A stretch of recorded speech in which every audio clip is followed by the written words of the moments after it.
Arise and shine. Saturday morning, welcome to Prime Insight. My name is Blessed Sugam. If you didn't sleep early last night, then of course there's no doubt that the news is out there, that there's a developing matter here in the nation, and it's got to do with family values, or what is popularly referred to as the Anti-LGBT bill. The promise was made by the Speaker of Parliament that that bill will be passed this year. Of course, raising questions as to whether or not the president will sign or otherwise. Late last month, I believe, some controversy was out there with the comments by the government communications minister indicating that, some of these issues may not have been priority. Of course, but government is now demonstrating to us that it appears this is back on the front burner. So the LGBTQ bill, or anti-LGBTQ plus bill, has now been passed. And guess what? Is already generating a lot of controversy, because the minority now is raising questions as to the effectiveness of what will now become law very soon, because a number of amendments have taken place, which original sponsors, some of them, of this bill believe will render it ineffective. So that's the bigger conversation for the day. But I don't know where you're watching us from. If you're within a community that flooded recently, then of course, you might not be a happy person this morning, because many of us have seen those videos. Our thoughts are with you. The communities where, of course, this flooding incidents occurred. What we have seen so far is that the regional minister, together with some other authorities here in Greater Accra, have moved to some of these communities with assurances. But is it assurances that we need? And how can we effectively tackle this perennial challenge of flooding? Because it appears that it goes just beyond policy. Individual actions are also being called into question now, especially regarding how we treat sewage. We also treat, waste and some other issues in the entire wash space, the water sanitation and hygiene space. So that's raising questions as well. What's your thought out there? If you're watching us this morning and perhaps you want to be a part of the show, it's a very interactive show. Feel free to be a part of it. Send us all your comments. We'll read them out as we are streaming on Facebook and other social media outlets. Then I'll have you at home share your thoughts with us. I'll have my in-studio audience also give us their take as to some of the topical issues happening. If we have some time, of course, we'll talk about this controversial issue on the delegate system as well. If you're a delegate of one of the political parties, the Attorney General is asking or supporting a case that's before the Supreme Court, saying that, look, allow everyone within a political party to vote. I see some delegates already in studio who are trying to shift the microphone away. But whatever the case, we'll be coming to our in-studio audience shortly, so we pick their thoughts on some of these national matters. But first, though, what I want us to do is to look at some of the heated exchanges that we witnessed prior to the passage of the anti-LGBTQ bill and some of the reactions that are greeting all of these developments. Just watch. We'll be with you shortly. And so if I find it highly problematic, any attempt by this House to push any of these exceptions in, we will resist it. And if the House will use their majority numbers to push it through, I, as a sponsor, will advise myself accordingly. Very well, you are entitled to advise yourself. Honorable Minority Leader. They want to pass Honorable Minority Leader, you cannot refer to a proposed amendment from a committee of this House as so-called. Mr. Speaker, you know that is not proper. Mr. Speaker, anytime I talk, you interrupt. Even when the majority leader gets it wrong, if you use a language that is not proper, I will have to draw your attention to it. Mr. Speaker, the majority leader used lawlessness. I will continue to draw your attention to it. You cannot refer to a proposed amendment emanating from a committee of this House as so-called. Mr. Speaker, that's fine.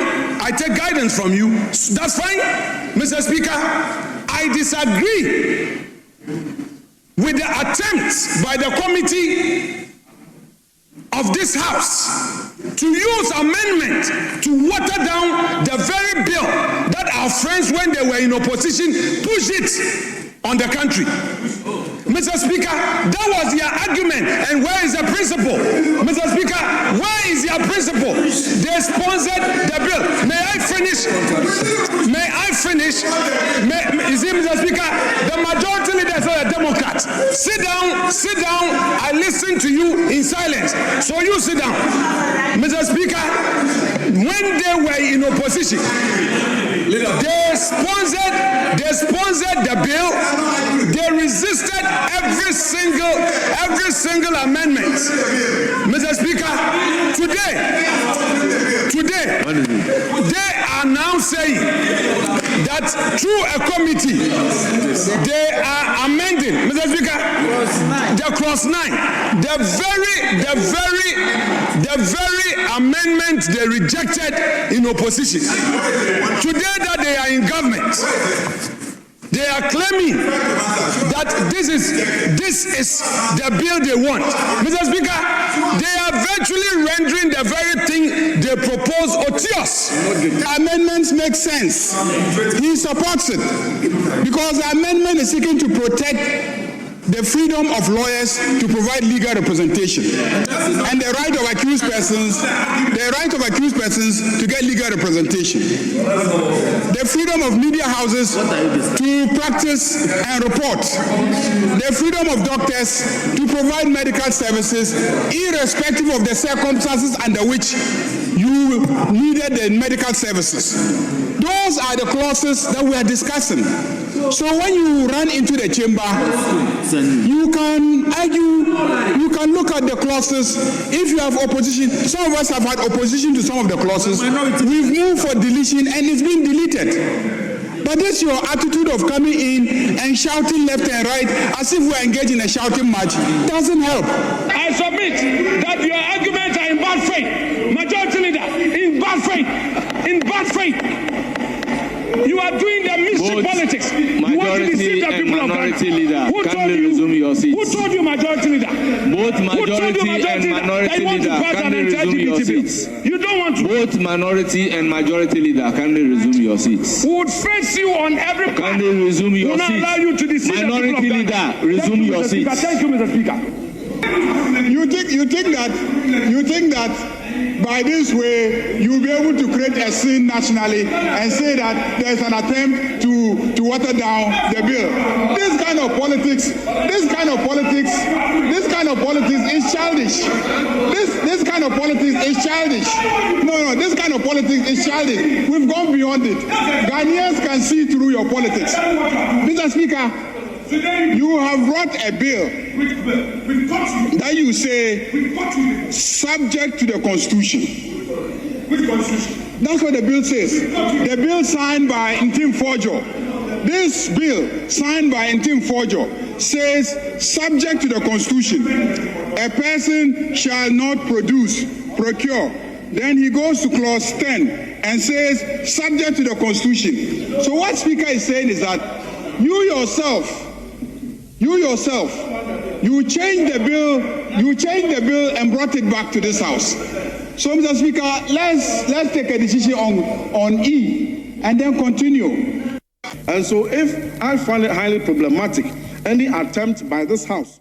Okay, that's how heated the conversation was. We have excerpts of that document here, so we kind of appreciate the kind of conversation going on there, but we really don't understand what was leading to that heated exchange between the majority and minority leaders on the floor. But obviously it's because the minority side, if we understand them right, have a concern with how the bill is being watered down. So it's not coming out in full effect as it originally was during the SWAL NPP administration. So Section 9, we understand now, is becoming a challenge for some of the original sponsors of the bill. The fact that now we can freely discuss issues around LGBTQ and the others, produce material content around it, which will not be criminalized as originally intended. But of course, the majority side is referring to Section 10 of this document, which says that even the production of these materials was subject to constitutional principles. So there's nothing new here, even if you grant immunity, because, of course, free speech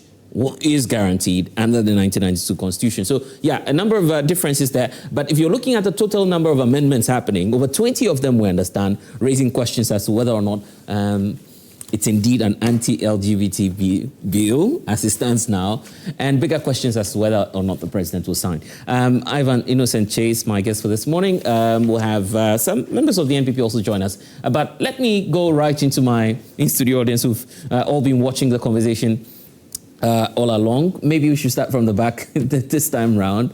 Yeah, you're happy it's been passed now? Yeah, good morning, Blessed.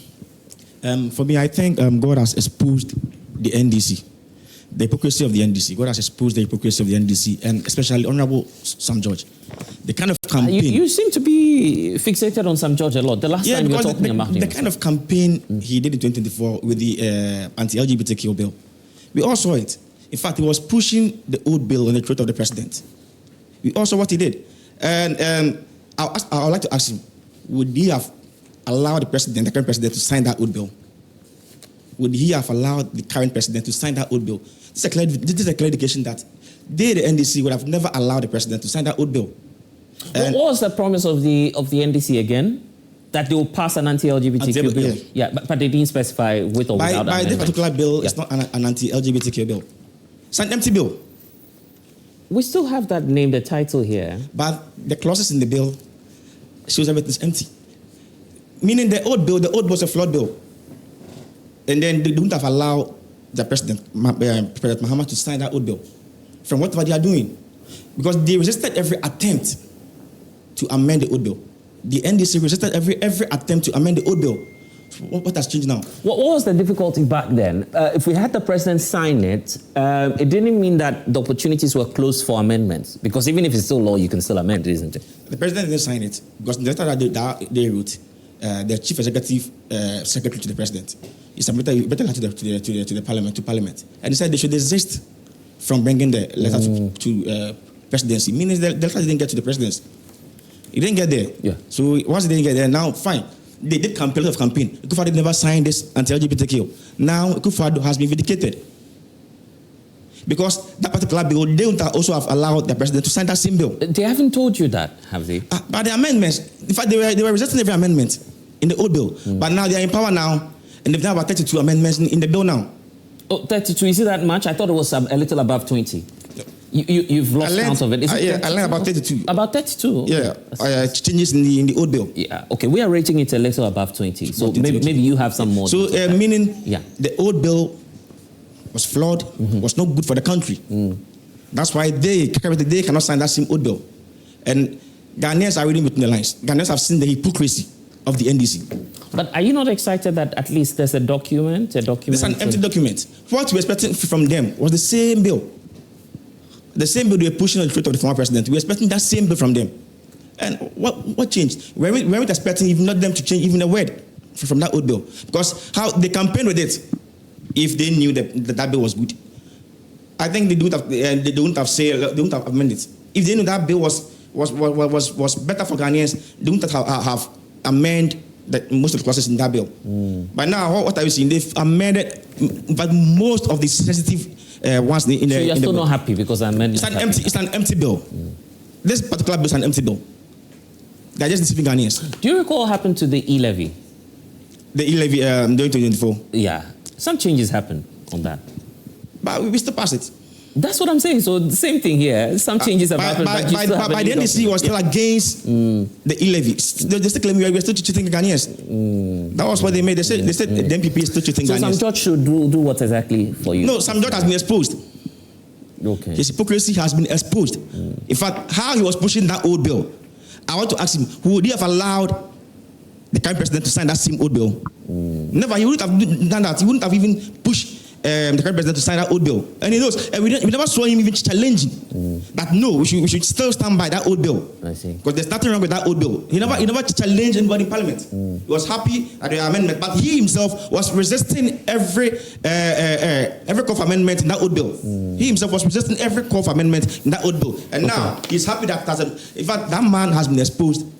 And we are not going to take him seriously anymore. Okay, great. Let me hear from you as well. I'm sure there are some more reactions that will come through. Thank you very much for the opportunity. Me, I'm particularly happy about the bill being passed by Parliament yesterday. Now we are waiting for the Parliament or the Speaker of Parliament to forward the bill to the President to do justice to it.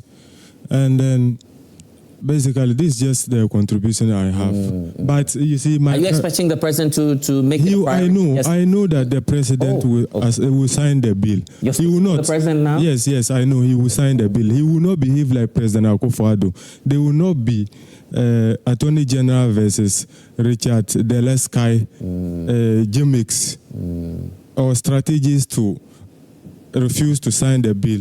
Parliament is a representative of the people of Ghana. So if they approve something, waiting for the president to just pen your signature on it, why will you refuse? What if the president raises some new concerns? Are you not seeing that could happen, or you don't? So what was the concern? There was no reason for the president to refuse to sign the bill. So my brother here, you are just behaving like Honorable Afenyo Marking. You are trying to criticize when there is nothing to criticize. Yes. Okay. Well, I'm sure your brother beside you has some... I didn't know you have government spokesperson. No, but well, I mean, give him some credit for speaking on behalf of the president this morning. So thank you, Blessed, for giving us this opportunity. I think political colours is blinding us from seeing something to reading between the lines. Okay, right. Because the proponent of the bill, the previous one and this one, it's almost the same component, the same people in that proponents who proposed that bill. But it looks as if when we gave them 2 or 3 years, they went back to change about 20 or so things that they themselves did. So if you are to ask them to go through all the bills that they've done over the years, then we don't know the number of amendments that they are going to make. So I think it's about time that we criticize our parliamentarians that if they are not doing being something, thorough. Yes, because with the you kind of did legislation something, that they passed, and within 2 or 3 years, you are proposing about 20 or so amendments. Is it that you were doing it for political gains because it was not your government? So then whatever it is, sign it. Because when you were given the opportunity, you realized that this thing is sensitive. So when you were doing it previously, didn't you realize that you feel that the bill is easier now for any president to sign? Of course. Okay. Why so? Because if you are giving somebody custodial sentence, meanwhile, you were criminalizing it. So it looks as if you've moved the person from 100 to 0. So for not, okay, if someone does something, then go and sweep. That's all. No, this is not what the previous bill was about. But at least there's a punishment. Oh, but then you and I know that someone who is being criminalized and someone who is given a civil thing to do, those things are wide apart. So if you wanted us to criminalize something, why they change in your position? Yeah, it's still criminal. It's just that probably it's a misdemeanor, if I'm right, because whatever the case, there's a punishment but for punishment, it. You feel it's not severe. That's your point. Yes, because if you wanted someone to sign something and now your president is in, then at least that thing that you wanted someone to sign, it is as good that you signing it. Great. Just a second. The last time the Tema West MP came here, he said it's part of the ranking on the ranking. He said it's part of the committee. He said something here that even if you pass a law today, by the end of the day, you find something will come up that you need to amend. Maybe the person was not thorough enough. Amendment is not something bad. Okay. Anyway, I've got an announcement for you. Looks like we have a new president in town, so let's allow him to speak. NASPA president for I hope I got that right. Yeah. Congratulations. You want to introduce yourself to our viewers this morning? Exactly. I would like to say good morning to all the people in National Service Personnel within Koleklote for giving me the mandate to serve them as their president, National Service President. And then it was not easy to win with a 331 gap. I see. Yes, my opponent had 78. Fear delegate. Yeah, so it was like it was a call to action that everybody have to come together to vote for me. And then I promised to make sure that all the policies and then everything that I said to come to power. That's a politician right there. Okay, let's get into it now. What are the thoughts on this bill? On this, back to the matter. You see, this is a collective responsibility, either old bill or new bill. We are here in Ghana, and then sometimes we shouldn't let politics blind us in a way that we can't see what is right and what is wrong. Right. Because myself, I didn't want to wake up one early morning and then a sister of mine would tell me that he's in love with another sister or another is same sex. Whatever we do today is going to have an effect tomorrow, because in every action there is equal and opposite reaction. And for that matter, we should be careful of what we are doing today. Because it is what we are playing right now. We think we might be playing politics, but we are playing a game that in the near future we are going to have consequences. Not just, normal consequences, big consequences. On the nation. On the nation and then the country. So this morning I want to say I'm very sad because you see when I was watching television, I was watching. I mean, our future leaders playing LGBTQ. I don't know if the name they don't understand is lesbian, is gay. It's gay we are talking about. Men having sexual affair with is I mean, it's same sex. It is something that I don't know if somebody is to tell me that Bismarck in the near future coming, this is what we are going to talk about, I will never believe it. Because at that point in time, everybody felt like, oh, even if you are to do something, I think back to, I mean, the 2000s and then the 70s, the 80s. Yeah. We wouldn't even talk about this. Everybody would just slap your face, or maybe you can't even say this in your homes. And then, but now it's like we are talking about old bill, we are talking about new bill, because everybody is trying to play politics. So this morning I would like to send a message to all the people who knows what they are doing. That should be patriotic. They should be patriotic, and they should think about this country. Okay, all right. I guess back there, there's a gentleman who wanted to come through with a point briefly. Okay, thank you very much, and good morning to our cherished viewers. So for me, I think this whole issue about the laws is actually not what we should be concerned about now. This thing is not about law. There can be laws. I mean, there are laws that ban stealing and all those things, but yes, still people still do it. I think we should be much concerned about the moral education that we should instill into the community. And I mean, the law has been passed, but nobody would also want laws to be draconian. I mean, people still, but yes, they are being given the chance to, I mean, exonerate themselves. So if laws are draconian, it wouldn't be acceptable in our society. So I mean, there should be ways and means for the one that, I mean, the law is, the one that will be victim of the law to be able to exonerate him or herself. But the most important thing now is to instill the moral values, ensure that moral education are being pushed in our society for this thing to be. There can be laws, and yes, people will still do it. We need a moral education. So your feeling is that, well, regardless of the document, if people still want to do what they want to do, we need a moral education instead. I see. Okay, Ivan Chase with us this morning. Ivan, good morning. You've seen the overnight miracle, I like to call it. You're happy now, is it? Oh, definitely, because the last time when we sat here, I told you definitely the bill was going to be passed, and here we are. I think it's a win for everybody, because LGBTQ plus whatever, the SS is something that all Ghanaians across the political divide, because the sponsors are stakeholders across the political divide. It tells you the unism among us, the consensus among us, even despite the political differences, that these are things that are morally objectionable, morally repugnant, and that we frown at it. Well, where's the unism here? Have you seen what's happening in Parliament already? I'll come there. Okay. But what I'm trying to say is that across the political divide, we all want something to be done about this surging nonsense, because it is something that impugns on our culture, and that we want something to be done. There was a previous attempt to criminalize it. It went through the processes. At the end of the day, it wasn't signed. And then when government changed, there was this renewed call on the part of the government to do something about this. The bill expired, had to go through the process again, has gone through parliamentary discussion, and I think at the committee level, there were a lot of engagement discussions. That is why these, amendment came up. And some of the amendments are reasonable in the sense that, you see, for instance, if you're at a hospital and somebody comes and that person is somebody who has gone into this LGBT thing and as a result suffering from anything, you cannot deny the person care. And you cannot say that a person engaged in something that is illegal because you will not render the person care. See, these are the exemptions that are being rendered. And again, somebody who has been caught in this LGBT thing, the person at that point remains a suspect until proven guilty by a court of competent jurisdiction. That person will require a legal representation, and somebody who endear himself to represent such a person cannot be on the other side of the law. So these are the exemptions that has been criminalized. For instance, do you have rights to claim if you're engaged in illegality and you're seeking redress?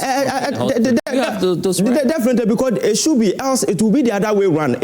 I was at a Catholic hospital. Yes. You see, Catholic hospital. Because I know that this is often a controversial issue. If you sustain gunshot wounds, for instance, yes, medical officers like you are hesitant in treating such people. No, they don't. You have to, but you need to file a report. Yeah, but you still question the individual. Definitely. So it is not your decision to make as a doctor to deny somebody care. What about the case? You guys are suspicious of such individual. Exactly, but that will not deny the person the care that is required. You need to render the care, but report the person to the police station. So like or to a police. So why are we not doing that in this document here? So in this document, the thing is that these exemptions are being extended to these individuals to provide the care. But once the person is involved in that particular thing, that is a separate criminal act. So these people are not running away from criminal liabilities, you understand? But the question is that render the care to them and then let them go and face the law. Just like I said, people who engage in a criminal abortion, in Catholic hospital, they don't do some of these abortions. So we know what they do. The women will start the abortion at home. So when they come, they become a patient.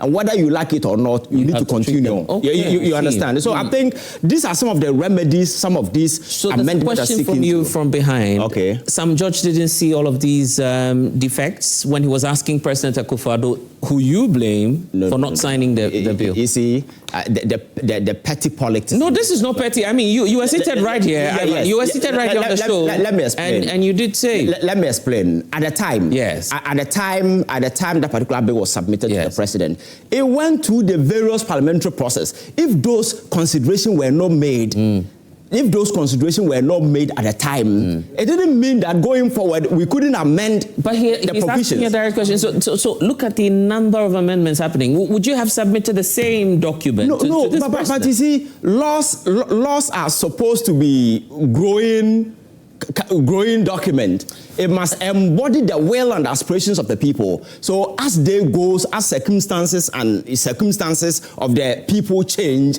so the law must change. Laws are not rigid. At the time, it was under consideration. I mean, all of these issues. Yes, but so we could have passed that particular law at the time, as it was. But you have concerns that we have a duty of care to these individuals. And I'm saying that. But at the time, it was criminal. No. You see, we could have omitted that part. In fact, we wouldn't have been doing this conversation now if we're going by the previous document. But you need to understand that there are no perfect law anywhere. Yeah, but I'm saying to you that there's double standards in what you're telling us today. Today you're welcoming of all these amendments to the bill. But I'm saying that let's admit that President Akufo-Addo signed that particular bill at the time. And today, if these attempts are made to subject it to this review or amendment, we could still go ahead and do it. Have you seen what the original sponsors of the bill are telling us? Reverend Intim Forger, for instance. Okay. I mean, they are all claiming that this is not what they signed up for. So you see the pettiness. So what stopped him from ensuring that bill was signed at the time?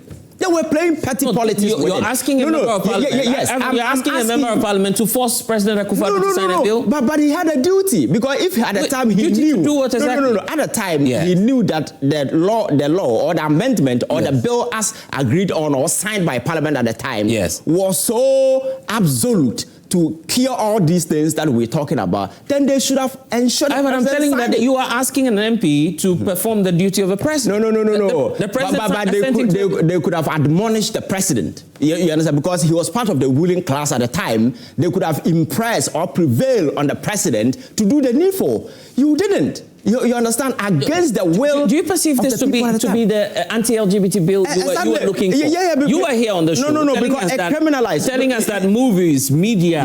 You were here telling us all these people culpable of promoting the culture. Today you're here supporting these Blessed. I think that is a good start. And you see, it's not just custodial sentences. This thing invoked prison sentences on individuals. I'm not doubting that. Up to 3 years and even 5 years. Look at the amount of amendments coming through. The amendments, are they unconstitutional? No, they are not. Absolutely. Are they? They are constitutional. Yeah, and I didn't consider those amendments. Yeah. It was Parliament through a committee, which these individuals were part of it. You see, at times the pettiness in terms of our politics. Who's been petty? Sometimes it's shocking. No. How do you call it? The gentleman called the honorable, the reverend. They're just doing politics with it because maybe they couldn't do someone who originally sponsored the bill, started the process and still maintained momentum. It doesn't matter. The sponsors, some were on the other side and they are still the sponsors of this particular bill. Do you think Sam George will be happy seeing this? Why not? Why? Because I'm saying that the amendment done in this bill, are they unconstitutional? If they are, then we can have a certain conversation. But to begin with, this is a good start for me. Going forward, we can build on as a law. You understand? Would you agree with someone who would say that the NDC administration did not live to expectation on this? No. You see, that's what I'm saying. These are petty politics on the sidelines. The reality is that the anti-LGBT law has been passed. It has been criminalized. Today, you cannot step out there to do this ABC, which you could have gone free with it. You understand? That is a good point. Going forward, if there is anything, Parliament as an institution has the same responsibility to ensure that we build on. But I'm saying that the exemptions being granted for some of these individuals because of the professional services that they render to people, and it is very, very important we offer these exemptions to these individuals. For instance, I am a nurse. I sit on TV and I'm educating people on LGBT. The mere fact that it has been criminalized in Ghana does not mean that it is not running around at a global stage. You understand? We really need to educate people on the negative effect of some of these things. In mentioning that, you may end up talk about the other side, which somebody may interpret it to be a positive thing. You understand? For in that case, should I be arrested? You understand? I'll come to the second question. No. The gentleman asked you as to whether or not you can even legislate what happens in someone's bedroom. Maybe you'd respond to that. But you have a question for Ivan? Because you raised the issue about the originality of the bill. The question is from Ivan. Okay. The minority now. Okay. In the Parliament, we're calling for amendments of the old bill. Okay. So what happened? The majority now resisted all attempts for us to amend, for them to amend the old bill. Okay. But now they've amended all the bill, most clauses in the bill. No, they've amended most clauses in the bill. That's my concern.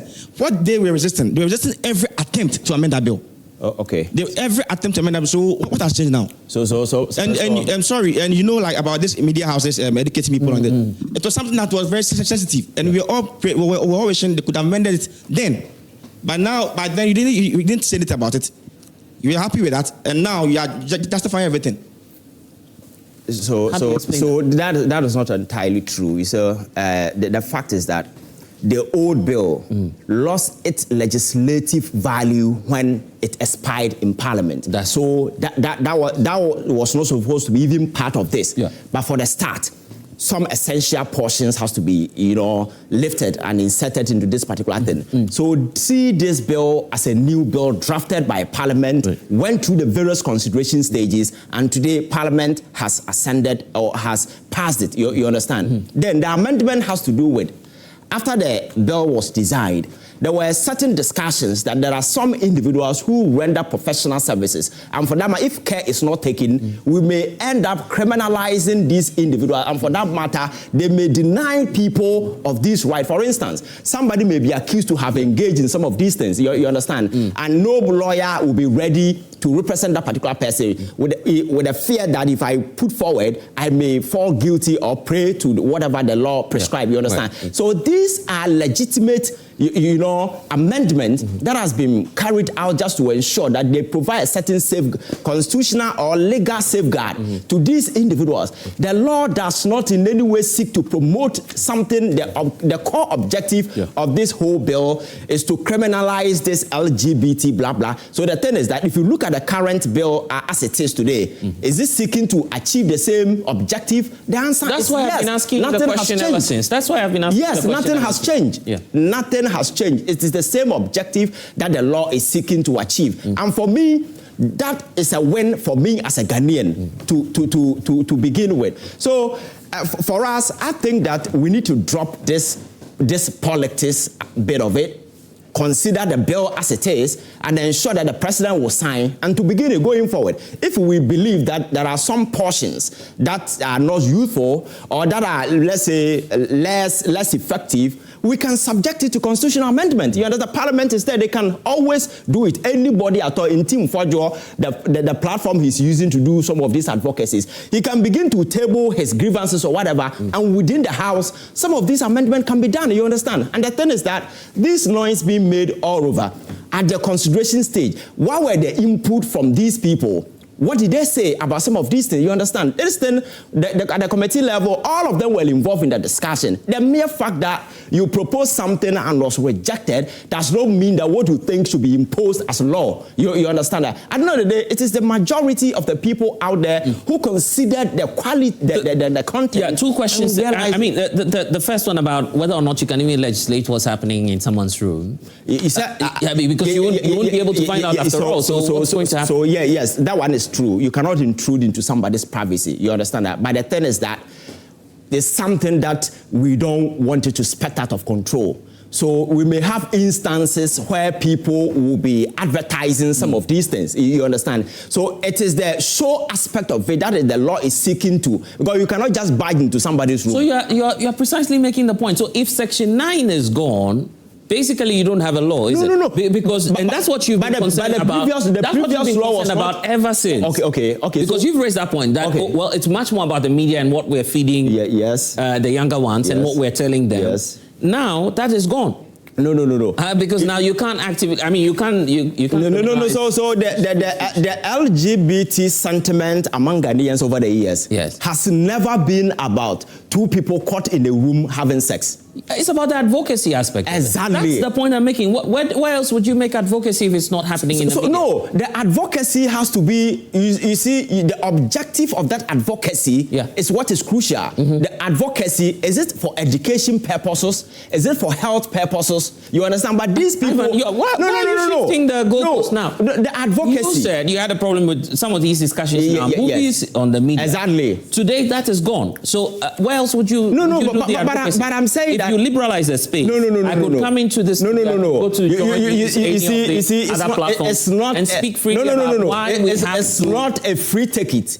It's not a free ticket for people to go and sit on platforms and be promoting, because there is a criminal sanction for promoters. It's even higher than people who engages in the act itself. You understand that? So advocacy in this particular sense is about people who go about projecting the LGBT and its related activities. In the media. But because you see, Ghana, the fact that this thing has been criminalized does not take us from the global stage. This is something that is happening. We can sit on TV and add our voices to the conversation. The global stage indeed mattered. Why didn't it matter when it was the turn of President Akufo-Addo?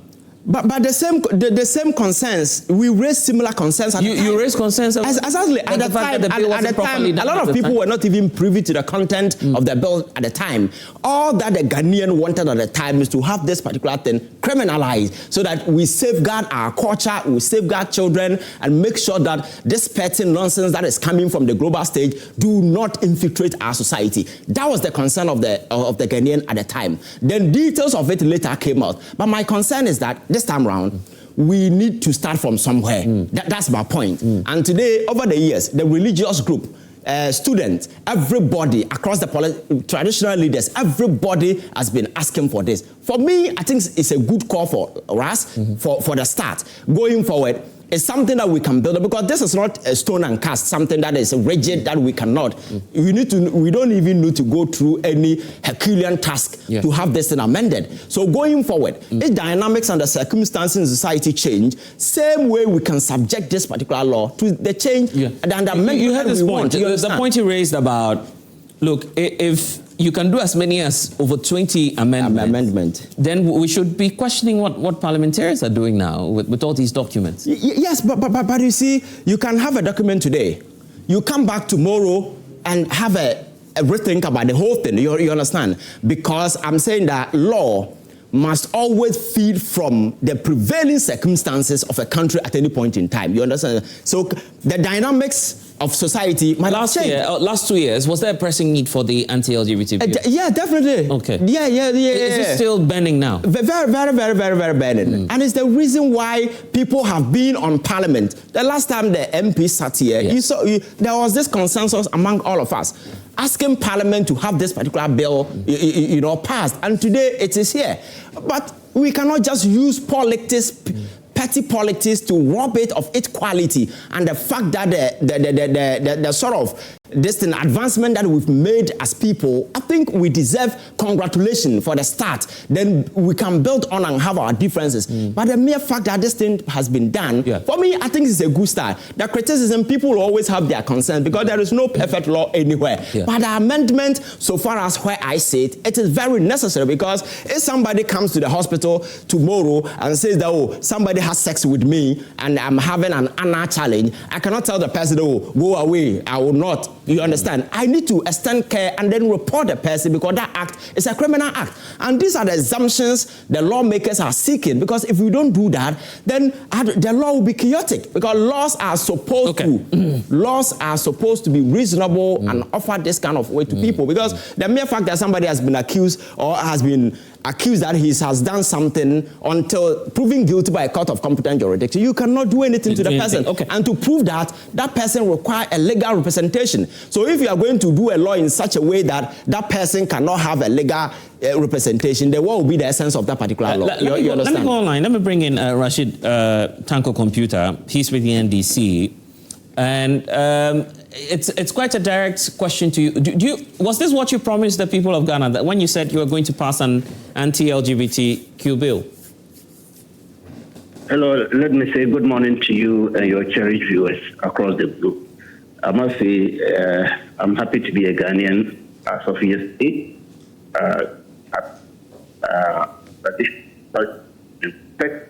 The NDC, let's congratulate our MPs, His Excellency John Dramani Mahama, for doing us good. I mean, for making sure that this law has come to pass. I mean, I'm surprised my colleagues, our opponents, they have gotten their voice to talk about this issue. I'm so surprised. I mean, the hypocrisy in this country is legendary. I mean, it's becoming too many, too many. So interesting. My brother, these people, they had 8 years to pass the law. 8 damn good years to pass the law. Even when it was unanimous in Parliament. Don't forget, my worthy brother, Honorable Afeni Maki, was the majority leader in Parliament. When they passed it, they had all the opportunity to do amendment if they so wish. Didn't they see all these clauses in the bill at that time? They saw it, they went ahead, and they passed it. And to the Constitution, if a bill is passed, it gets to the presidency. The presidency has all the opportunity. In fact, it's law for the presidency not to assent to it by giving reason. He has to give a written reason why he will not assent to such a bill. And his reason at that time could have included some of these things that they are talking about. And then it would have been brought back to Parliament. And Parliament would have to consider those things. But to use subtle legal means to block the sending of the bill to you is, in fact, it's ingenious, completely ingenious, and we have to condemn that. And they suffered for it. They didn't even stop there. You remember the love letter written by his executive secretary then, Nana Bidwetu. You remember the letter? The love letter he wrote to Parliament. Even, in fact, I won't even describe it as saying that he was warning Parliament to desist from sending such a bill to them. We have lived through all this. And I'm surprised today they are talking about it.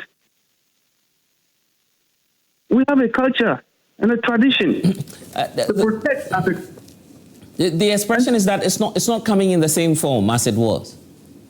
Which form are they talking about? I don't know the people. When they're talking about form, which form are they talking? Are they not the same promoters signed by them? And when they were signing the whole thing, what did they say? Subject to the Constitution. When they are saying subject to the Constitution, you are going to make sure that whatever you are doing is not in variance with our Constitution. Any bill that you are bringing or you are promoting in Parliament should not be to their constitution. That is the number one law of this country, the 1992 Constitution. You are a media man.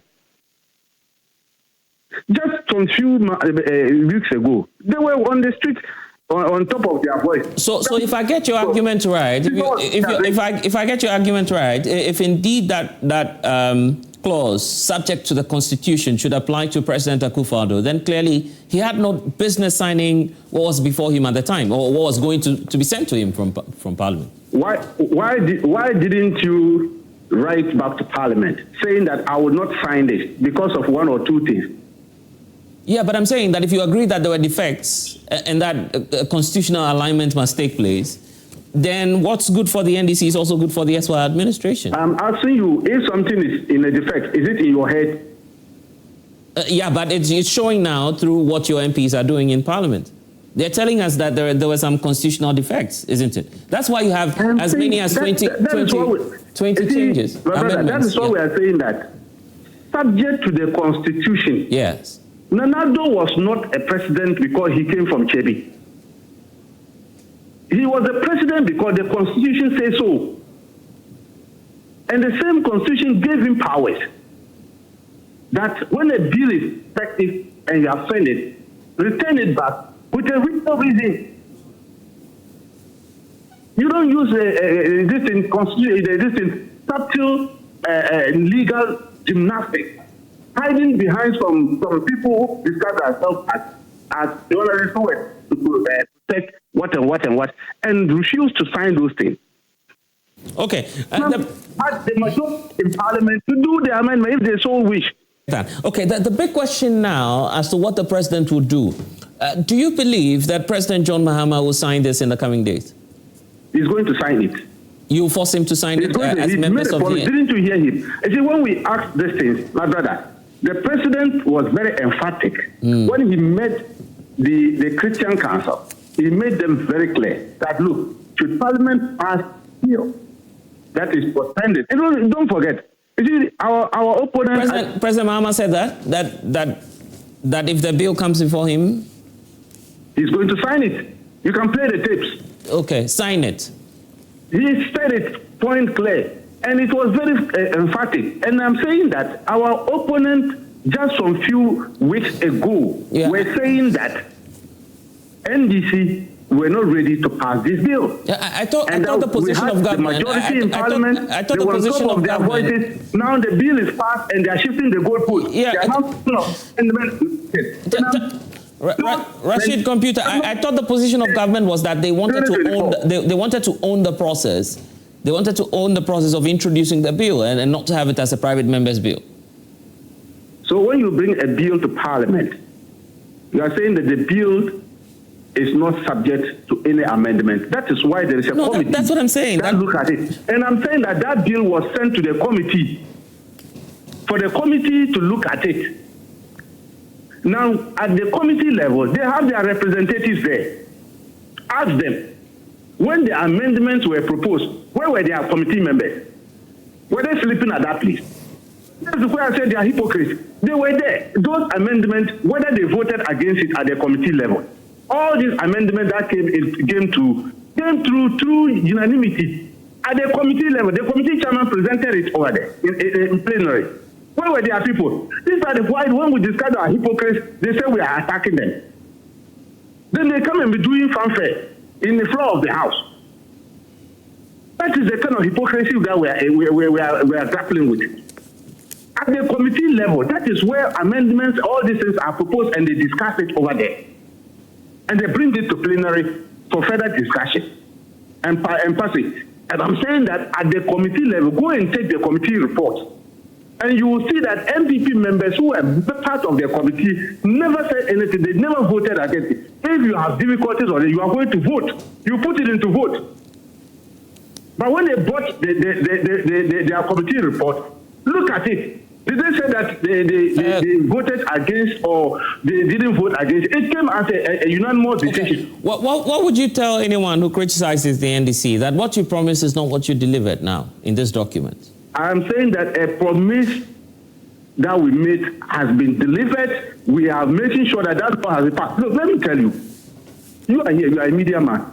The people were saying that we are criminalizing freedom of speech. We are attacking freedom of speech. Today, they want you to be criminalized. But today, if somebody, today it is only Ghana that has that issue. It's an issue. So if you are a media man, you are reporting matters of that at Joy Prime. Should we come and arrest you? If somebody is okay, probably the last one. Probably the last one on this matter. Okay, so what will you achieve now? Now that you've passed this, what are you going to achieve with this? What's been passed? Is that not what Ghanaians have been asking for? No. That's not my question to you. I'm asking you quite a direct question. We are saying that this bill has been passed. Try to mess up with LGBT in Ghana and see where you find your. Yes, and that's why I'm asking you the question, Rashid. So with what you've passed now, what are you telling us? What are you curing? What mischief are you curing? We are protecting our citizens in Ghana against LGBT. That thing should not be practiced in this country. Yes, it will not see the day of light in this country. That is what we have passed. We have checked it. Go and read the bill proper, and you will see that nobody can promote, practice, and do anything about LGBT in this country. Those exemptions you have seen, it's you the media. You are talking about it. But you're giving immunity can't stop your media from talking about LGBT. Yeah, I get that. You're giving immunity to health professionals too. Who are they going to treat? You're giving immunity to health professionals. Who are they going to be treating? Let me ask you, if an armed robber is shot and he's sent to a hospital, so it means the doctor should not treat him. So if a doctor is treating that armed robber, it means the doctor is an armed robber. If I go to a hospital, okay, not me, but maybe someone else who would want to be that example. But if you go to a hospital now, and I'm just hypothetical, and you say you're suffering from your back because of okay, well, yeah. Well, and then a doctor is treating you. Doctor is helping to treat you. You are covering. You have passed this law that is covering the doctor to deal with such a person. That's why I'm saying that in that case, you cannot arrest the doctor for treating such a trumu. After treating him, who come and arrest the trumu person? But the doctor should not be. Yeah, but what proof would you have that that's what the person is doing? Because it could be suffering from pain. Just you never know how he developed that. Actually, how he developed all of that pain at the back. That's why I'm saying that the person who is involved in it has found himself in the hospital. You cannot arrest the doctor for treating him. Yes, that will be even an indication that we have gotten a criminal there to arrest. So in that simply because the person is feeling pains at the back. Where do you get that from? Rashid. Rashid, I'll come up to you on that. Some of these things you go through diagnostic. Yeah, so the doctor will have to determine medically that clinical diagnosis that this is what happened. And don't forget that at the clinical level, before a doctor arrives at a diagnosis, you need to engage the patient. Sometimes he might be lying to you, but you can find a way of arriving at such conclusion. You know that it is established in this country that an expert opinion would not entirely be considered by a judge to say, well, that's the reason for which we should go ahead and prosecute. Oh, no. If you go to court, they take medical reports. Yes, but I'm saying it's persuasive. Exactly, just to influence the decision. That's what I'm saying. But any serious judge will pay attention to. Yes, they'll pay attention to it, but you understand. But you see, this particular issue you keep repeating, I'm even surprised because are you saying that somebody engages in LGBT act and the person goes to the hospital, the doctor who attends to that person should be criminalized or should be jailed? Is that your point? Because the Constitution, which is the mother document out of which this LGBT document came out, because this law cannot be done in excess of the Constitution. That would be a flagrant, breach of it. Exactly. Okay. So this particular I have a question for you, Ivan, and for Rashid. Let me start with Rashid. Rashid, so if you have a gay doctor treating a gay patient, and apologies for using that example, maybe I'm being extreme. What will happen then? Who will report who? You see, let's set the question very straight. First, your premise is a gay doctor, that's an illegal. According to the law. Yeah, but he's not going to tell you. He's not going to tell you that that's what he's doing. I mean, you don't expect someone to just come to knowing that it's a crime now. You have said, if you say a gay doctor, such a person already be penalized law. There is no gay practice in Ghana as of now. Okay. And so if you decide as a doctor, I came in according to the law. So that one doesn't even right. Are you saying there's no homosexual in Ghana? Is that what you're telling us? A gay doctor, oh yeah, the law will catch. Are you saying there's no homosexual in this country? Yeah, what? Are you saying there's no gay, there's no homosexual in this country? Is that what you're saying? We don't have gay doctors in Ghana. You know that for There's a fact? nothing like that in this country. You know that for a fact, or you're just guessing? Oh, it's a fact. In fact, I've never seen somebody describe himself as a gay doctor in this country. In fact, I've traveled across all the 15 regions, and I've been in this country. Never somebody who has come out and said, I am a gay doctor. I've never seen that thing. Look, that's why we are saying that people might be practicing this one behind the scene and messing up our children and all this. Now there's a law, and it's passed by our parliament. And I'm saying that the president made a promise to Ghanaians that, look, me, I am not that type. When they pass it in parliament, I'm not going. Rashid Tanko Computer, you're telling me now, Rashid, that there's no one saying that they are homosexual, so there's no homosexual in Ghana. Is that what you're saying? That's why I'm saying that now if we know there are homosexuals, we'll go after them. It's a simple matter. That's what the law is saying. If you come and say you are homosexuals, you are lesbians, you are distinct, bisexuals, or what kind of thing, all this kind of plus people, we'll come after you. We don't want you to destroy our culture and tradition in this country. That's what the law is saying. And it's very clear. You and you are aware that our tradition uphold it. I get that, but the practice exists. And there are reports pointing to that. Amnesty International. You can refer to all of these reports. That is a minority community within Ghana. That is an established fact. So if you're telling me today that, well, we don't have a gay doctor in this country, how do you know that, Rashid Tanko Computer? I'm just telling you that. You are a media man in your reportage throughout the country. Have you ever pointed out that this hospital or this doctor in this hospital is a gay doctor? If you have it, let us know. So you haven't heard of that before in this country? I haven't. Oh, you haven't seen one? I've never seen. You have never seen one? Anybody saying that I'm a gay doctor. I've not seen it. Unless you are telling me. You see, I can't know everything in this country. I'm a young man. Maybe I never has not reached a hospital where they say there's a doctor who is a gay doctor there. I don't know. I'm just telling you, if you know, let me know. Yeah, but me too, I don't know. So so that is so it doesn't exist in Ghana. Only that we know that yes, people are saying that people are practicing this. There's a small community, they are hiding and doing their own thing. Now, you cannot even hide and do it. It's the law of catch up with you. We are saying that please, stop it. In this our country, we don't want this thing to happen. I see. That is why we have our parliament.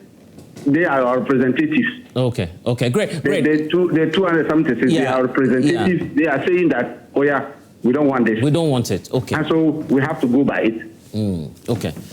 Your question. You are venturing into a realm of assumptions, but no I'm law. I'm assuming that there's no one who can be a doctor. The thing is that no law is designed to as a remedy for individual assumptions. It is never done. Yeah, but we're not. So in the case of a doctor gay thing. Yes. Who's going to report? There are doctors who have set up medical facilities elsewhere and they treat criminals. You understand? So there are people who practice pseudo medicine. These are things the law cannot envisage. These are assumptions that happens on the sidelines. Right. But in reality, the thing is that you cannot criminalize somebody's services to a patient because the person is gay. That is the fundamental point, because the law, the Constitution, which is the mother law of the land, allows everybody to have access to care. You understand? So even if the person... I thought we're enjoined to report criminality. Exactly. So that's what I'm telling you. But who said the doctors are not going to report? How do you know he will report? But have they been reporting the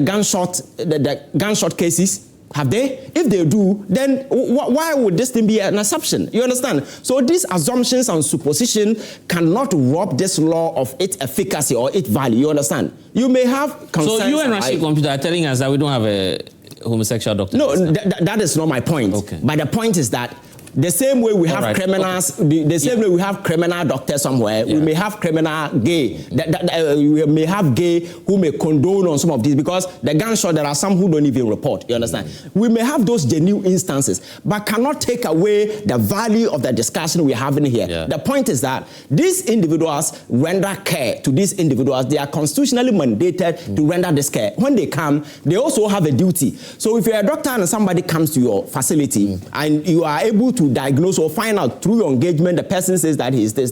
It is your job to report, because it is criminal. And again, if somebody comes to you as a lawyer for a representation because that person has been accused, that for all you know, until proven guilty, the person may not be, you know. So you need to represent the person to argue the person's position out. And that is constitutional, because the Constitution also allows anybody who has been accused to have that particular hearing. You understand? So I think this petty politics seeking you're calling it petty. It's petty. And I'm back to Parliament. I think the language, the posturing need to change in Parliament, because see, young people, because I watch the two leaders throwing babies tantrums here and there. I think it's quite unfortunate, because you see, young people are following whatever that is happening. This back and forth, indecent language, this babies tantrums being thrown here and there. It is not. What the Ghanaian is interested in is the quality of discussion that will ensue in that particular house. And that is the uttermost relevance that the average Ghanaian is seeking. So if they are debating, what else should they do? Debate? Yeah, but they are debating. They are MPs. No. But you can debate. So if sitting here, we are debating. Challenge, sitting here, aren't we debating? Yeah, but are we throwing baby tantrums? Are we throwing baby tantrums? Using words? But if the minority is not happy with some portions, they should be able to raise that. Definitely. You see, I'm not saying that they. So who is being childlike? But I think that is why the minority leader used the word childish. You understand? Some of these things is totally unnecessary. For me, I think we need to dwell on the quality of the bill.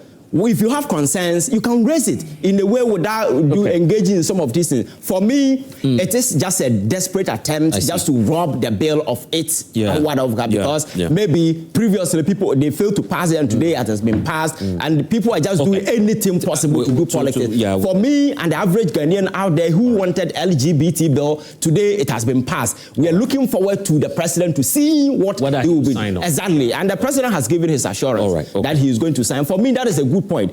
People may have concerns about clauses, whatever. I'm saying there is no perfect law. Even the Constitution consistently is subjected to amendment and those horrors of process. Evan, this is getting heated, but let me bring in Atick Mohammed with the New Patriotic Party. Atick Yakubu, apologies, good friend of mine actually. So good to have you. He's also vying for one of the positions within the NPP. So when that time comes, when they open the floodgates in the courts, maybe the delegates will all be gone. So probably Ivan will come and vote for you. Anyway, welcome to the program. So let's get to it. Thank you. Have you spoken to Dr. Bawumia? What would he have done if we gave this document to him? I'm sure you met him last week too, because I hear there was some grassroots engagement. Well, I wasn't part of that engagement. Oh, so you missed it. You would have asked him, right? I already know his position. Oh, you already know Dr. Mahmoud Bawumia's position on this. Okay. On this matter. Yeah. If Dr. Mahmoud Bawumia were to be president today, what would he do with this document? I think that he will go by the previous document that was sent to him. That was sent to President. That was supposed to be sent to President Akufo-Addo, because you would have received that document. I'm saying that let's be factual on this matter. Really? President Akufo-Addo never ever accepted the bill. It never got to him. Never, ever. Never. But he stopped it. And I'm saying, no, when you say he stopped it, how did he stop it? But you issued a warning to MPs. Warning to which MP?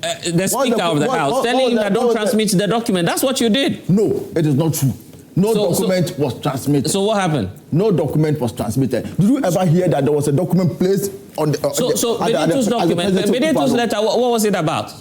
Bedeto's letter was raising concern on the issue of Richard Sky in court. That was the yes, and so for that, so was it a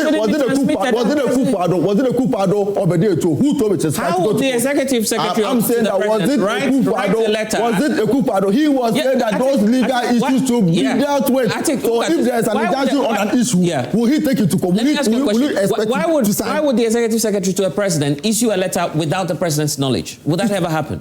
It won't happen. It won't happen. Yeah, so that's what I'm telling you. So were there legal issues on it or not? Was there a legal barrier or not? To what? Simple question. Was there a legal barrier from Richard Sky challenging that bill or not?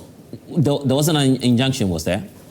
The issue was in court. So if the issue is in court, you expect the president to send his signature. Yeah, but the president wasn't injuncted from acting. He has absolute power. So on what absolute power? So it had no limitation to the court. Oh, is that what you're saying? I'm saying that the president wasn't injuncted at the time. Let us play the game of circle on this matter. It is on record that no document of such was given to President Akufo-Addo. That is a fact. It wasn't placed in front of him like this. President signed. And he says, no. If we should I'm saying that no document of that such was transmitted to President Akufo-Addo. That is a fact. Secondly, I am saying that if Bawumia had become president and that document had been sent to him, he would have signed it. He won't sign this one. He won't sign the NDC one. He won't sign this one. Oh, you know why he won't sign it?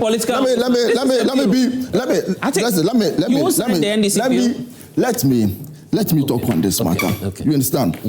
I'm a bit passionate on this matter. I know. So you won't sign the NDC document? Let me ask you a question. Yeah. Are you a parent? No, I'm not. Is he a parent? Probably, but you are. Obviously. Is anybody a parent here? You are. You should be. All right. Okay. Yeah. So I want to. So tell us about your lived experience.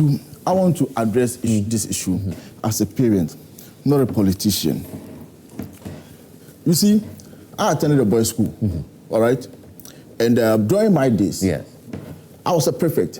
There were issues of homosexuality that came to us and people were dismissed.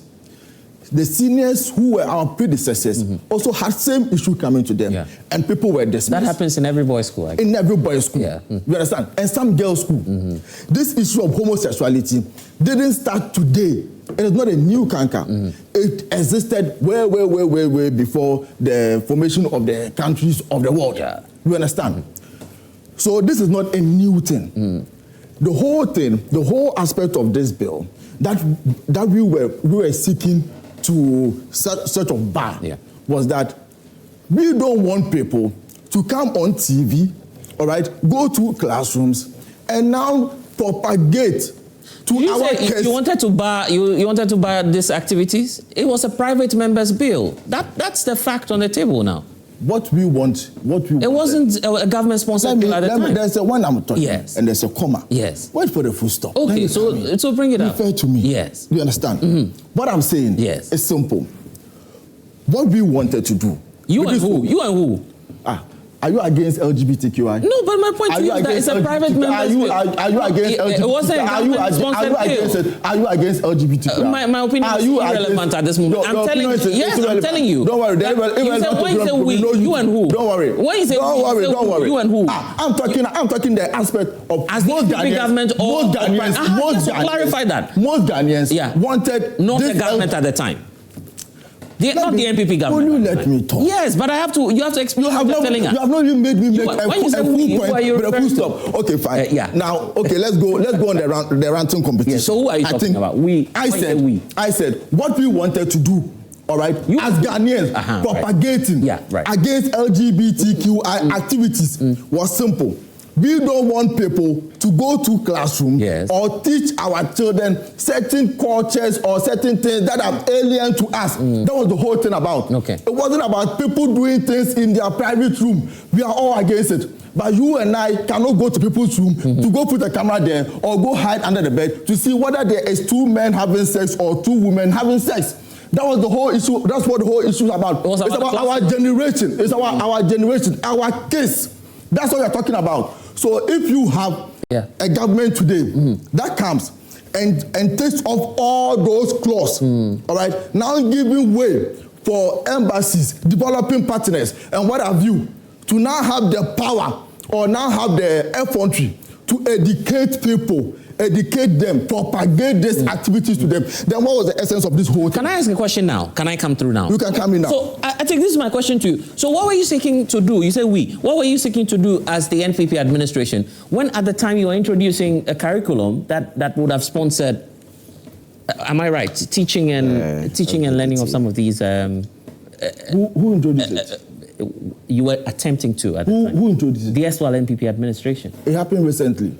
Didn't the government come out to say that? Oh, they've also brought it back? Didn't the government come out to say that this one was a proposal somebody made to them, but it wasn't yes? Okay. So your time to it was a proposal. I'm just asking. There was a proposal. Okay. So why were you considering so when you say introduce a curriculum, did it pass through the stages of how curriculum? No, but the ministry was clear at the time, and that's why I'm what did the ministry say? Did you see them in classrooms? You know, don't be falling to this kind of propaganda. Now let me continue my issue. Look, when you tell me that the basis of going for this LGBTQ act and all that is because we don't want our case to go into this kind of activities, or we don't want people who are alien to our culture or our thinking to come and teach our case new things that we do not support, our culture do not support. And today, you have a government that comes, and what they do is they take all those parts off. Everything is off? Oh, that part, I think clause 9 or so, they take it off. And I permit you to read. And this is the document here before Permit us. me. The reason why we brought it here is here. You know, you can have this. Permit me. You can share the document today. The 9 is talking about promotion. Permit me to read. The previous one, the 9 seeks to it's about propagation and promotion. It's the 9 seek to amend the earlier bill. That's the same thing here. Yes. Now, when you take it's not about education, is it? It's not about what? It's not about, but the document is here. But I also have the document. Okay, you read. What's up? Read the thing. Read what you have there. You see, you are my guy. Don't be doing this. I know. You just read. Look, when you take clause 9, amended propose, add the following new subclause. Then comes to A, the provision of legal service or legal representation. B, submissions or representations made to cause. No. That's a different matter, is it? Which is a different matter? I am building my point. I go for the proposed one, then I come to the new one, the old one, and you are not telling me that's not the case. Are you the one building my point for me? Yeah, but I'm helping you. No. Like what's up? Okay, I won't help you. Just go ahead with your point. Just go ahead. I'm just helping you. No. You're not being fair today. You're not being fair. Helping you. Okay. When you interject me again, I'll not mind you. I'll keep on saying my thing. Just go ahead. Sorry. Just go ahead. Okay. Yeah. Read again. So, then the dissemination of information by the governmental bodies, non-governmental organizations, development partners, or other bodies engaged in delivery of health service or health-related program, the provision of medical, surgical, and psychological or counseling service in accordance with the accepted professional practices. Then come to the F, reporting of news or current affairs by media house or journalists in the ordinary course of journalism. Now, this is the proposed. This is the new one. All right. This is what it seeks to repeal from the old one. You understand? What we said in the old one was that all these things, all this propagation, were all supposed to be criminal. So when you, as a journalist, sit here in the name of education and you are propagating, we are saying that we don't want to even give that loophole for you to even use that loophole to do whatever you want to see or promote LGBTQ activities. So in the old bill, what we did was that promoting of it, speaking of it, all right, was criminal, was criminalizing it. Now what this new one seeks to do is to give way for the media, to give way for the media, to give way for developing partners to now come in the name of education, and they'll be propagating LGBTQ. So number 10. So now what this bill rather seeks to do, all right, is empower them to rather now propagate it. Okay. That is our position. Fair enough. Let me ask you 2 questions on that. If you go to 10, can you turn to 10? You have the document with you. 10 is saying that subject to this constitution, and I was raising that earlier. If you're subjecting everything to the constitution, then human rights, free speech should be respected, isn't it? And number 2, because I know you have a nice way of answering my questions.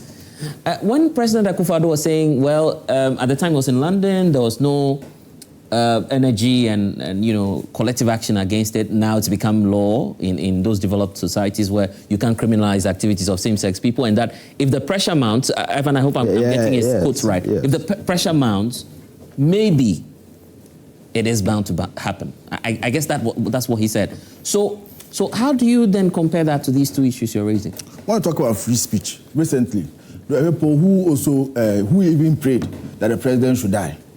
And the person, I think that lady was arrested. I think she's within the legal process. She prayed. She prayed to God. She didn't pray to a human being. All right? And you and I don't have evidence of an existence of a God, but it's just an imagination or a belief. Oh, hold on. That was a free speech. So that free speech has a limitation. It is the same way that it was in the old act. What am I talking about? So free speech means that you can say anything that you want. We are saying that don't propagate LGBTQ activities on the media, whichever way. And you are not the first country to go by this. The other African countries have done it. When you go to the Arabian countries, haven't they done it? Do you have a better relationship with the United States than Saudi Arabia? But can you go to Saudi Arabia and even click on the, sx.com and get fun videos to watch? It won't happen. It won't come. It won't come. It's the same way with other countries within the Middle East that has a very good relationship with the United States. So what prevents you from also having that bar? What prevents you?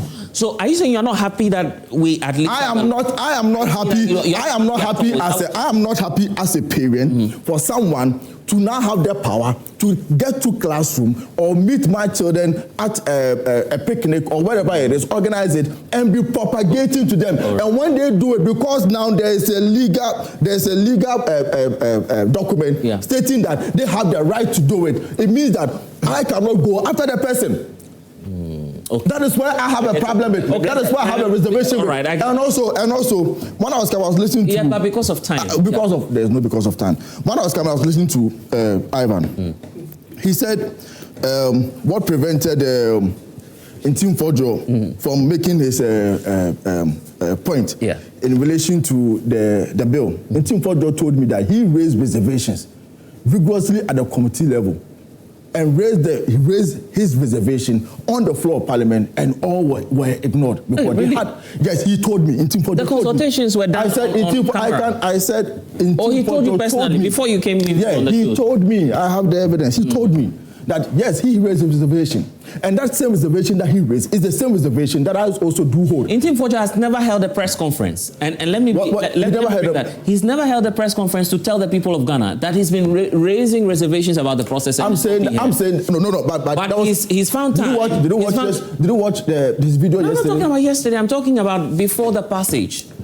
At the committee stage, there was no point at which we had Anti-LGBTQ hold a press conference to tell us that his views were not incorporated. Number two, Anti-LGBTQ has had time to respond to some people who accused him of being related to these activities. So he could have used that. What are you talking about? Yes, so I'm saying that he could use that platform to didn't you see his interviews yesterday when he said that he raised reservations and it was never heard? Yeah, it was never heard. And he raised reservations, even on the floor of Parliament. He still raised reservations, and still they were never heard. Should President Mahama sign the thing? I don't think President Mahama should sign it, and he should be considerate. He shouldn't sign the bill. He shouldn't sign this bill. I'm saying that if the bill is an exclusion of where developing partners, so-called developing partners, other NGOs, which we know that most of these foreign NGOs are those that are usually inclined, who are LGBTQI inclined. We all know most of them are, that's their law there. So they do accept it. It's their way of life there. They do accept it. If you now give these guys the leeway to now come in and propagate this, then what's the essence of the bill? So President because I'm saying that President Mahama shouldn't sign this bill with the exclusion of the previous point of the article clause 9. That's what I'm saying. We need to move into flooding. Let me just give. Okay, you wanted to come through, eh? Can you be brief? Okay, let Ivan come through and then I'll hear from you. Briefly, I think politics is taking a wrong turn in this country, and we must be very much concerned. You see? Yeah, I'll come to you guys. Yes. The law as it is, and the law as it ought to be. The latter is very deceptive. If you are not careful, you might impose your own twisted understanding for partisan expediency for what the law is. Because the fact is that if you read this so-called amendment that has been done, there is nowhere that seeks to empower NGO or any other body to go and propagate. The word propagate is being abused this morning. It's been thrown around. There is nothing called propagating. You see, let me give you a simple example. Killing is a crime in Ghana, isn't it? Robbery is a crime. But very often, how many times do you sit on TV and mention the word robbery? Does it mean you're propagating the word robbery? People do education on robbery. That is the same thing. The mere fact that LGBT has been criminalized does not preclude you as a journalist to sit here and mention when indeed it's been done somewhere. Let us be reasonable. You understand? I think which part of people talking about reasonable when I was listening to you. When I was coming, I was listening to you. Yeah, you land. So let him land. No. So you can let him land. No. When I was coming, I was listening to you. Yes. When the question was thrown to him, yes, okay. On his previous stand, then he now comes in and was just, I don't know him to stammer. But for the first time, he was stammering all over. I never know him to stammer. But for the first time, he was stammering all over on the issue. That is funny. No, hold on. Listen, I am an MPP. I am MPP, boldly MPP, accepted MPP. I speak for the MPP, but I have conscience. That's the difference. So don't hide behind neutrality to do party politics and tell me that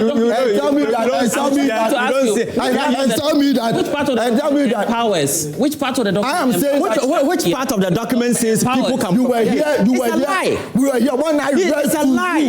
There's something that has been written for them, and they're just lying all around. People from foreign national, people from NGOs abroad, coming in to propagate, to speak on. That is what I'm saying. Why in the law? The question is, why in the law of the document says they can? Didn't I read it to you right now? You read 9, and you said 9 was excluded, which gives. It's a lie. And I'm saying that it gives a leeway. I said technicality. So when I'm speaking, you listen. You don't listen. Listen when I talk. There's a gentleman behind there. Yeah, 30 seconds. Then we can talk about flooding them. The passage of the legislation is one wastage of democratic process. The more important question is to whether the law can withstand constitutional scrutiny and practical implementation challenge. Because looking at it, we have provisions in the 1992 Constitution that gives freedom of speech, association, and other stuff. So we need to look at those particular ones too. Thanks. Okay, I get that. And you are going to come through this one? Yeah. Okay, I was saying that, you see, one of the biggest way in promoting is education. You can never, if I want to promote my brand, I have to educate you on how it goes and how it does. So if you are expunging some of the, clauses from this old bill and then bring it out a new bill, which means that exactly this is something that we actually want. It's not what the Ghanaians want. So why is it? Well, I want to ask the first question: what is the reason of expunging all those? Like the clauses, the clauses from it. The argument is about subject to the Constitution, which I was asking Atick. Maybe he would address that later. But you see, Sinaivan was saying something about. He was talking about the fact that why should we talk about robbery and then we shouldn't talk about LGBTQ. You can't compare robbery to because it is morally against our norms, our values as normal human beings. Which one is against our values? Which one? LGBT. Yeah. And robbery doesn't? Robbery does, but robbery is against humanity. Okay. But it's the same, isn't it? The values. Okay, yeah. It looks as if I find it difficult understanding Ivan today. Okay. Because all his stance has been, I've been here listening to him. Oh, you watched him? Yes. Yes. And then he talks about the subtle way of they promoting it. That's the media. Okay. And here lies the case that movies. He even talked about Netflix. Yes. So here lies the case that if those things are expunged from the bill, then what's the essence? Because we all know. Okay. Let's not play the ostrich. We all know that back in SHS, we all know those who are into it. But then you cannot go and say that this person is into it. Yeah. So we wait for the person to come here, maybe in the media, to say that. But according to Rashid Computer and Ivan, nobody has ever owned up to be one. Then maybe they are playing the ostrich. We don't maybe have one. Maybe they are, because clearly we all know. We've been in SHS. We know those. You guys said the possibility of having a gay doctor doesn't even exist. Yeah. Who, me? I never said that. I think it's possible. Yes, Rashid. Yeah, Rashid. Yeah. No, he didn't say that. He did not. Yeah, he did speak not. On it. It was Rashid. Yeah. So if you are here saying that the person can do whatever he wants to do, when he comes to the media because there's freedom of speech, then we should allow them. Then there are certain things that... You see, don't twist the words and exaggerate them. Listen, I have never said that anybody can just take the media stage and say some of these things. But the point is that the LGBT, despite the fact that it has been criminalized, people might still educate people on it. It could be on the side of you not, the reason why you should not be engaging in some of these things, its consequences and whatever. You understand? That is the education. So don't use the word propagating. Right. Propagating will fall lies squarely on the doors of the advocates who engage in some of this. So I think we need to draw that clear distinction. Okay.